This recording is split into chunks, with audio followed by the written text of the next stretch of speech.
खबर राजधानी पटना से है, जहां पटना एसएसपी अवकाश कुमार ने सभी थाना प्रभारियों को सख्त निर्देश दिया है कि लेजर लाइट और शार्पी लाइट पर पटना जिले में पूर्ण रूप से प्रतिबंध लगाया गया है। बताया गया है कि हाल ही में लेजर लाइट के कारण पटना एयरपोर्ट पर विमान की इमरजेंसी लैंडिंग कराई गई थी। इसको देखते हुए लेजर लाइट पर पूरी तरीके से प्रतिबंध लगाया गया है।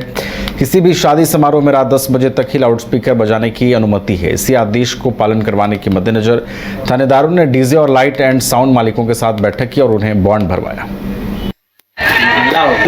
माननीय सुप्रीम कोर्ट का भी आदेश रहा है कि एक तो 10 बजे के बाद कोई भी डीजे नहीं बजना है, और दूसरा जो है ये लेजर लाइट इत्यादि जो यूज करते हैं उसकी वजह से अभी हाल ही में घटना होते होते भी बची थी पटना एयरपोर्ट के पास। उसी के आलोक में एसएसपी सर द्वारा ये आदेश दिया गया है सभी थानों को कि सभी डीजे संचालकों को जो है बॉन्ड किया जाएगा, और उनको ये मीटिंग करके हिदायत दी गई है कि वे सभी जो है रात को एक तो 10 बजे के बाद कोई डीजे नहीं बजाएंगे, और दूसरा जो है ये लेजर लाइट्स इत्यादि का उपयोग स्पेशली फनल एरिया में और बाकी भी। बिहार में बढ़ते अपराध पर राजद ने एक बार फिर से हमला बोला है। राजद प्रवक्ता बिट्टू सिंह आंकड़ों के साथ उन्होंने बताया है कि किस लिहाज से आपराधिक घटनाएं जो हैं वो बढ़ रही हैं। राजद प्रवक्ता की माने तो इस वक्त बिहार में जिस तरीके से आपराधिक घटनाएं बढ़ रही हैं, वैसे में आम जनप्रतिनिधि भी जो हैं वो सुरक्षित नहीं है। तो आम जनता का क्या हाल होगा, ये समझा जा सकता है। जब डीएसपीए के मोबाइल छीन ले रहा है रे भाई, ये 13 तारीख को बुद्धा कॉलोनी में डीएसपी साहब के मोबाइल छीन लिया, दरोगा जी के चैन छीन ले रहा है, पूर्व उप मुख्यमंत्री के पर्स छीन ले रहा है। तो इसको कैसे हम लोग देखा जाए भाई? बिहार की स्थिति, बिहार की बाहर में कैसी छवि बन रही है, क्या बताया जाए? क्योंकि हमारे नेता तो तेजस्वी जी डेली बोलते हैं कि अचेत मुख्यमंत्री है, अचेत अवस्था में एकदम सोया हुआ है, उसको तो कोई जानकारी है लेना देना। खैर वो तो 2025 में उसका।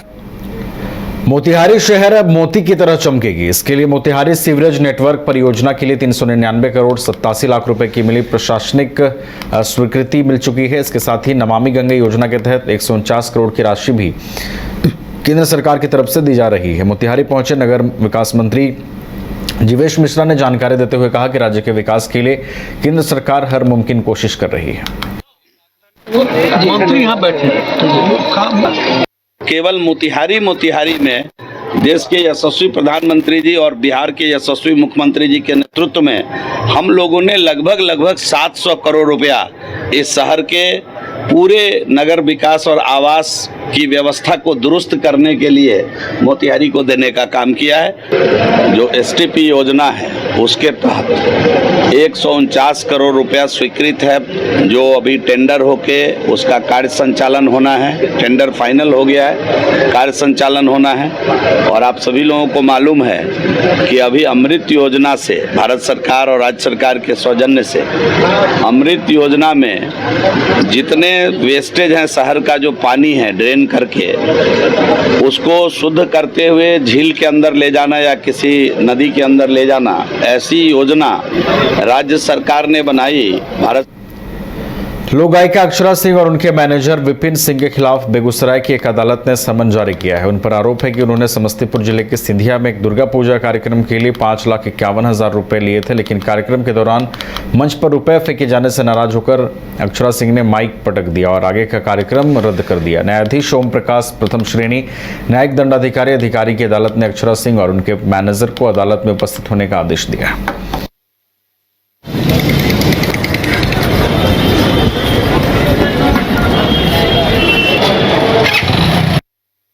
को समस्तीपुर सिंधिया गांव में दुर्गा पूजा समिति के द्वारा उन्हें बुक कराया गया था कार्यक्रम करने के लिए। 24/10/23 को वो अक्षरा सिंह और मैनेजर उनके विपिन सिंह आए भी थे और कार्यक्रम के लिए 12 बजे रात्रि में मंच पर गए, और मंच पर जाने के बाद मात्र आधा घंटा कार्यक्रम किए थे। इसी दौरान दर्शकों ने उत्साहित होकर उन पर रुपया फेंकना शुरू किया, जिससे आक्रोशित होकर के वो मंच छोड़ करके भाग गए सिंगार रूम में। तब आयोजक ने उनसे आग्रह किया था कि आप पुनः चलिए मंच पर और कार्यक्रम कीजिए, हम लोग सिक्योरिटी लेते हैं। लेकिन वो मंच पर जाने से इनकार गई और इनकार जाने के बाद न रुपया लौटाई न कार्यक्रम दी। इसी से आहत होकर के शिवेश मिश्रा ने मुकदमा नंबर 2006-2023 दाखिल किया था। इस मामले में अदालत ने जांच करने के उपरांत पाया कि अक्षरा सिंह ने गंभीर अपराध किया है, अमानत में खयानत किया है। इसलिए अदालत ने उनके विरुद्ध संज्ञान लेकर के बेगूसराय कोर्ट में तलब किया है। मोतिहारी पहुंचे मंत्री जीवेश मिश्रा ने विपक्ष पर जमकर निशाना साधा है। आपको बता दें कि बीजेपी कोटे के मंत्री जीवेश मिश्रा ने विपक्ष पर निशाना साधते हुए कहा है कि बिहार में दो ही अभिनेता हैं जिनका नाम नीतीश कुमार और सम्राट चौधरी है। रही बात चुनाव की, तो विपक्ष का हश्र 2010 चुनावों जैसा होने जा रहा है।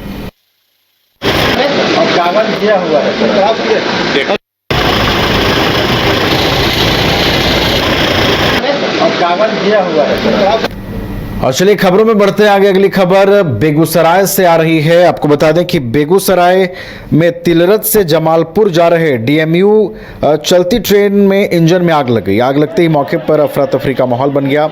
हालांकि ट्रेन के इंजन में आग लगने के बाद रेल यात्री ट्रेन से कूदकर भागने लगे। आप तस्वीरों में देख सकते हैं कि किस तरीके से वहां पर बड़ी संख्या में लोगों का जुटान हो गया। स्थानीय लोग भी वहां पर पहुंच गए। किस तरह से ट्रेन के इंजन में आग लगी, उसके बाद अफरा तफरी की स्थिति जो है वो बनती नजर आई। ये पूरा मामला बेगूसराय के तिलरथ के पास का है। हालांकि ट्रेन के इंजन में आग लगने के बाद ट्रेन ड्राइवर की सूझबूझ नजर आई और एक बड़ा हादसा टल गया।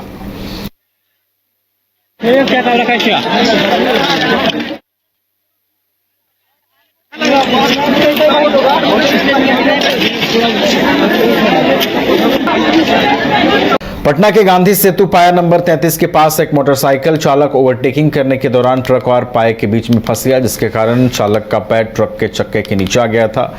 चालक को पटना यातायात पुलिस कर्मियों के सहयोग से सावधानीपूर्वक निकाला गया और अस्पताल ले जाया गया। महात्मा गांधी सेतु पर इस तरह की घटनाएं हमेशा हो रही हैं। लोगों को यातायात नियमों का पालन सख्ती से करने की जरूरत है। एक आदमी इनका कहाँ है?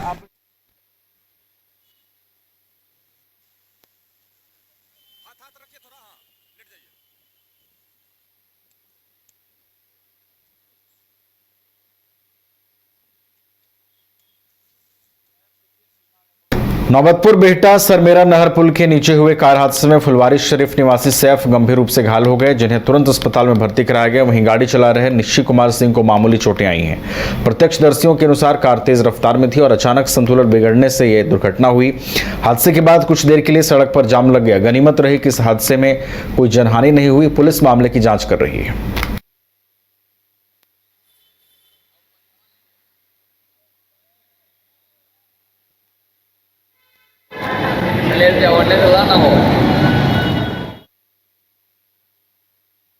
मुजफ्फरपुर जिले के काटी थाना क्षेत्र स्थित ओवरब्रिज पर एक भीषण सड़क हादसा हुआ, जिसमें 4 वाहन आपस में टकरा गए। इस दुर्घटना में एक महिला समेत 2 लोगों की मौके पर ही मौत हो गई, जबकि 4 लोग गंभीर रूप से घायल हो गए। घायलों को स्थानीय लोगों की मदद से तुरंत अस्पताल पहुंचाया गया।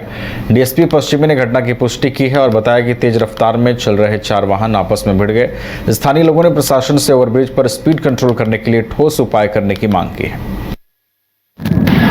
काटी ओवरब्रिज पर 2 ट्रक, 2 बाइक और 1 कार के बीच में भिड़ंत होने के कारण कुछ लोग घायल हो गए हैं और 2 लोगों की मृत्यु हो गई है, जिनकी स्पॉट डेथ हो गया है 2 लोग का, और बाकी जो कि जिन घायल लोग हैं उनको इलाज के लिए विभिन्न अस्पतालों में भर्ती कराया गया है।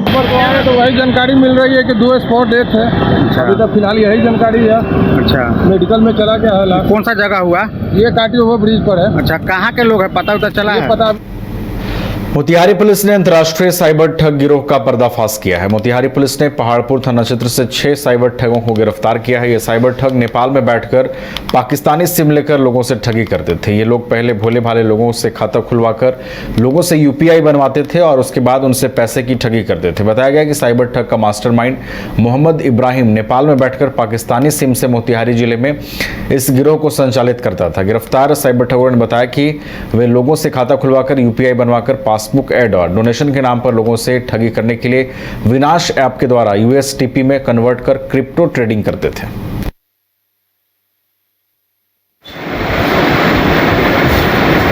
मोतिहारी साइबर थाना के द्वारा साइबर अपराधियों की बड़ी कार्रवाई करते हुए एक अंतर्राष्ट्रीय साइबर क्राइम गिरोह का पर्दाफाश किया गया है और कुल 6 साइबर अपराधियों को गिरफ्तार किया गया है। ये सभी 6 अपराधी जो है वो मोतिहारी जिले के पहाड़पुर थाना के रहने वाले हैं। इन सभी का पूर्व में भी आपराधिक इतिहास रहा है। इन अपराधियों के पास से भारी संख्या में mobile, ATM card, SIM, bank passbook इत्यादि बरामद किए गए हैं। आगे जांच पड़ताल करने में पता चला कि ये सभी सिम और बैंक पासबुक इत्यादि पर पूर्व से भी साइबर पोर्टल पे शिकायत दर्ज थे और इन सभी अपराधियों से पूछताछ की गई है और पूछताछ के आधार पर पता चला है कि इस गिरोह का जो मास्टरमाइंड है वो मोहम्मद इब्राहिम है, जो नेपाल में रहता है और इस पूरे साइबर नेटवर्क को चला रहा था। पश्चिमी चंपारण के लौरिया पुलिस ने बेलवा मोड़ के समीप गुप्त सूचना के आधार पर एक मकान में छापेमारी कर फर्जी आधार कार्ड बनाते हुए एक युवक को गिरफ्तार किया है। छापेमारी में पुलिस ने 4 लैपटॉप, मोहर, फिंगर रीडर, हार्ड डिस्क, एक मोबाइल समेत अन्य सामान भी जब्त किए हैं। गिरफ्तार युवक की पहचान चौतरवा थाना क्षेत्र के इंग्लिसिया निवासी सूरज कुमार निशांत के रूप में हुई है। पुलिस ने बताया कि इस रैकेट में 4 अन्य लोग भी शामिल हैं, जिनकी गिरफ्तारी के लिए छापेमारी हो रही है। कार्ड सेंटर चलाने से रिलेटेड ये मैटर है। थानाध्यक्ष लौरिया को गोपनीय सूचना मिला कि बेलवा मोड़ लौरिया में एक मकान में रोहित कुमार नाम का जो व्यक्ति है फर्जी आधार सेंटर चला रहा है।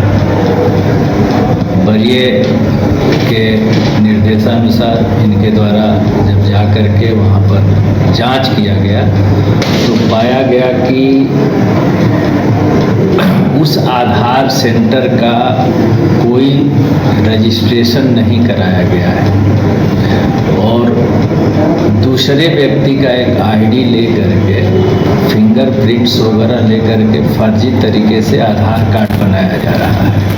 बंगाल हिंसा को लेकर पूरे देश में प्रदर्शन किया जा रहा है। इसी क्रम में कटिहार के शहीद चौक पर बंगाल के मुख्यमंत्री ममता बनर्जी का पुतला दहन किया गया। साथ ही ममता सरकार के खिलाफ जमकर नारेबाजी भी की गई। हिंदू संगठनों ने आरोप लगाया कि मुर्शिदाबाद में हिंदू परिवारों के साथ हिंसा की जा रही है, जो गलत है। साथ ही VHP कार्यकर्ताओं ने केंद्र सरकार से पश्चिम बंगाल में राष्ट्रपति शासन लगाने की मांग।